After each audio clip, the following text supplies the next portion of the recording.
rekan-rekan hebat sekalian, Masya Allah, tabarakallah. Saat ini di Stand Spy kehadiran dari DPRD Provinsi Bogor. Tepuk tangan dong, ada Pak Sofian di sini. Masya Allah, tabarakallah. Apa kabar Pak Sofian? Alhamdulillah. Luar biasa ya, dengan kacamata yang empat, ada 4 mata yang pasti akan ramai dengan adanya Pak Sofian yang akan di Bengkulu. Tepuk tangan dong, ada dan DPRD Provinsi Bengkulu, luar biasa.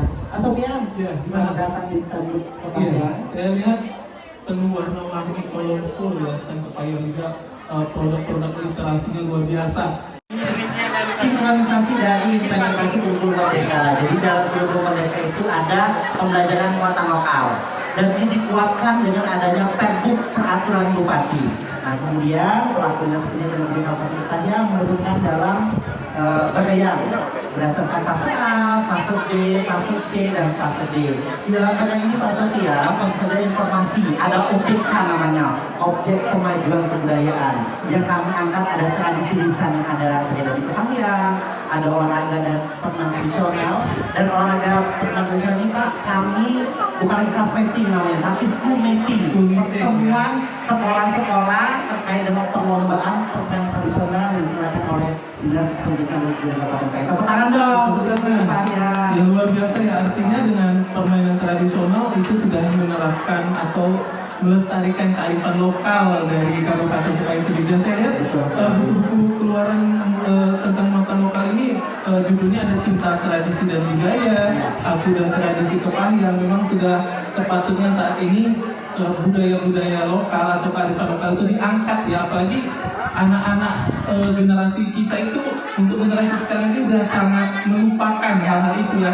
Nah sejak dini seperti ini kan untuk kelas 3 dan kelas 4, kelas 5 dan kelas 6 itu di Kabupaten Pepaya sudah diberi materi-materi ini ya.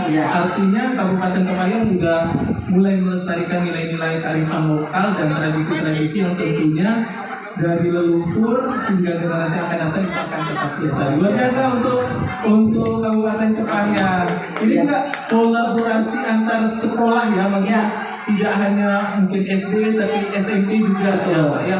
Jadi memang kita tidak bisa untuk berdiri sendiri, jadi memang harus bisa saling bekerja sama, dan juga mungkin banyak sekali komunitas-komunitas belajar ya, mungkin bisa diceritakan. Oke, jadi memang dalam pembuatan buku ini penyusunan ya, dalam penyusunan buku ini tentu saja berkolaborasi dengan Pemda setempat, kemudian dari budayawan ada di Kabupaten Pepaya, dan penulisnya Pak itu dari guru-guru yang ada di Kabupaten Pepaya, sehingga tidak melibatkan dari penulis luar. Dan paling asing tadi Pak Sofian sudah membahas bahwa tema-tema dalam buku ini itu kontekstual dengan karakteristik anak dalam setiap fasenya. Jadi ada fase A, terus ada karakteristik fase A, B, C, dan D, begitu dan seterusnya.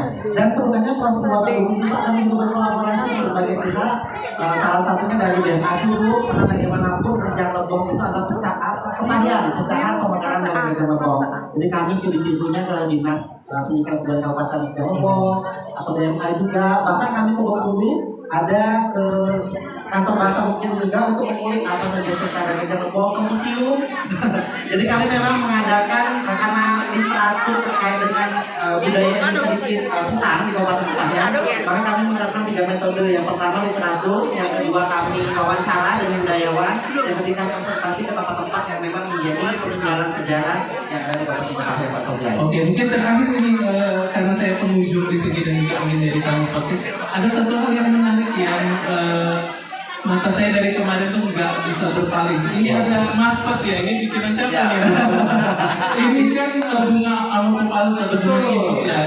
Kalau boleh diceritakan ini siapa yang buat, terus kenapa menggunakan maskot ini? Karena gimana ya, secara tidak langsung saya dengan bunga ini juga sangat suka, sangat menyukai dengan warga Bengkulu dan Indonesia. Bisa diceritakan? Ya, terima kasih Pak Sofian. Memang kalau Bengkulu itu dia adalah bunga rafflesia.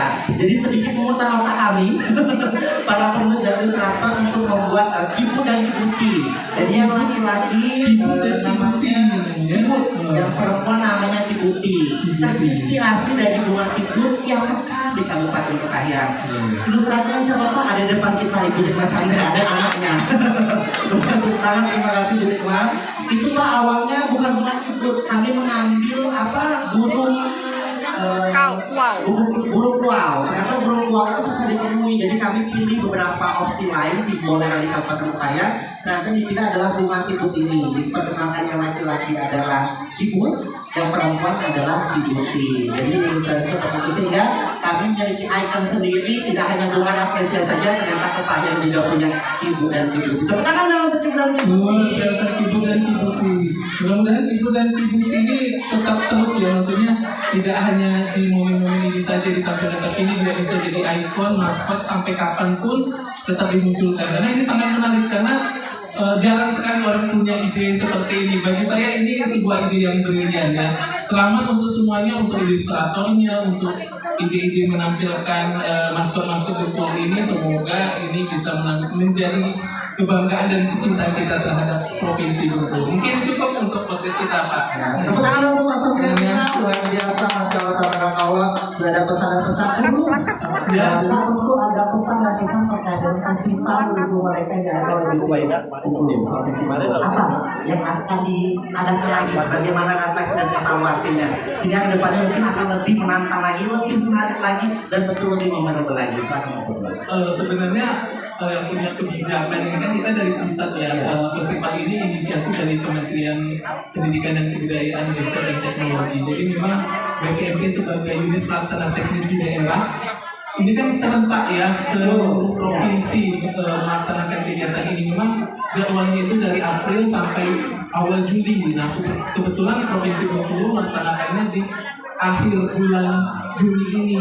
Nah, tentunya kami UPT di daerah sangat senang ya dengan diadakan kegiatan ini, karena mengapa di satu sisi melibatkan semua kalangan ya, kalangan yang paling penting itu melibatkan tenaga kependidikan, para guru, kepala sekolah, pihak dinas seperti itu ya.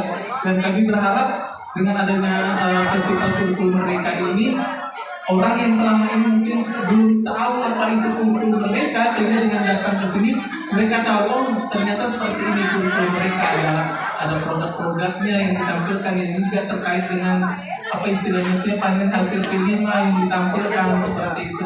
Jadi berharap secara pribadi saya